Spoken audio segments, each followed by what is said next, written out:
Good morning, boys and girls. This is your employer, Arnold Schwarzenegger. Today I will explain to you some mathematics, even though I cannot spell mathematics. Okay, this is going to be not the super professional video, but this will be the first one to kind of give you guys an understanding of the the program that I envision.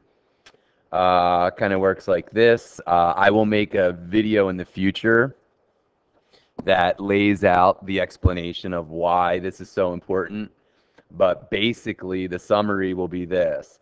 If a kid comes out of third grade knowing their multiplication facts, they will be successful in fourth grade, fifth grade, and all the way up through high school. And if they come out of third grade and they don't know their facts, especially if they don't know them well at all, they're doomed to continually fail for the rest of their math life. No matter how hard they start to try, they're always going to get tripped up by their bad, weak background. So anyway, what's interesting about the program, if you don't mind my saying so, is that it's highly repeatable. Every times table is done exactly the same way, has the same activities, same games. Once you know one one times table, excuse me, you can do any times table because the only thing that changes are the numbers. Every times table starts with a sheet like this. It's called the Discovery Template. And this one's for the 6 times table. I picked the 6 times table just because I felt like it. Every times table is done the same way. So if you look, there's always, I'm going to count them, 1, 2, 3, 4, 5, 6, 7, 8, 9, 10 circles. There's always 10. And there's different amounts, though, that are white. So in the first one, how many white circles do we have? We have 1. How many dots are inside? 6. So that's why you write 1 circle with 6 dots, or 1 group of 6 is how many dots? And you can count them. 1, 2, 3, 4, 5, 6. And you would write 6 right there.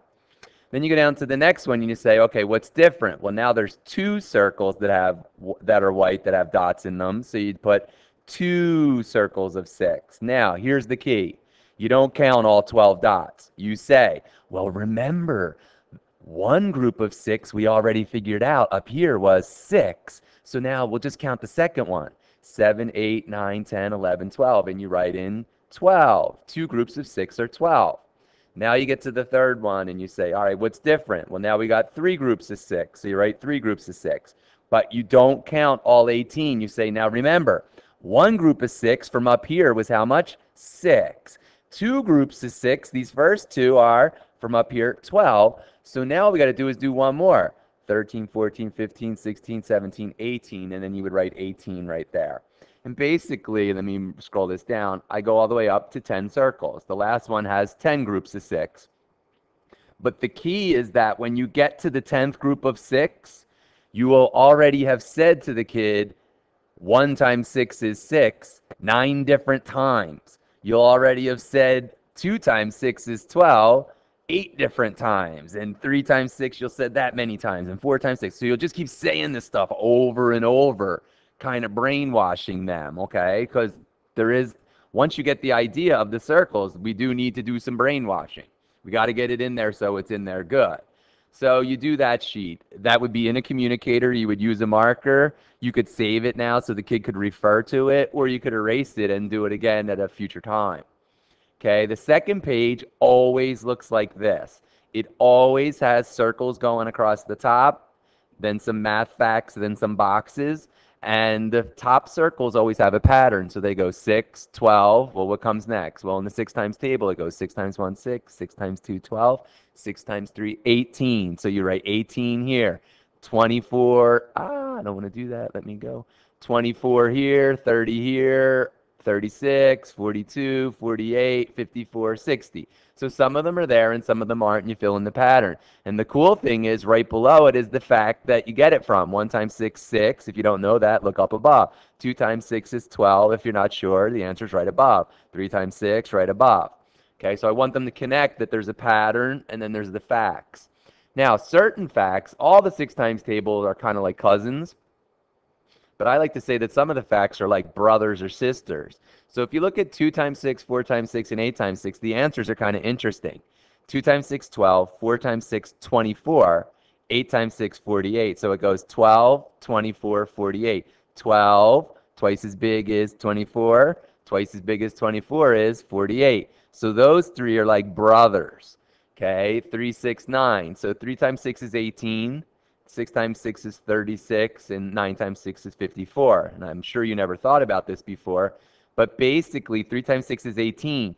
You have 18. If you did double it, because 6 times is double with 3 times, double 18, you get 36. That's the next one. And then if you had tripled it, instead of going 18, 36, if you add on another 18, it goes 18, 36, 54. So those are like sisters.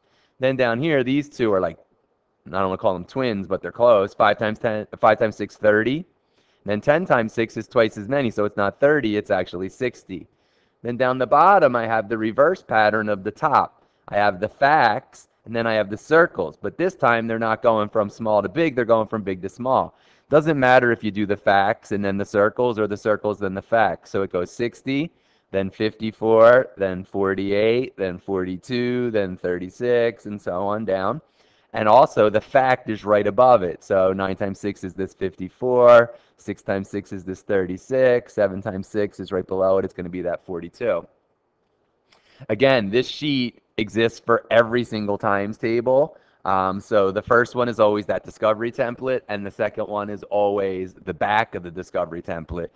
This is page 2. Once you do that, you're done the activities. Now you can do the games. The first game is called the snake game. And it's called the snake game. Let me make it a little bit bigger. 100%. There you go. The snake game works like this.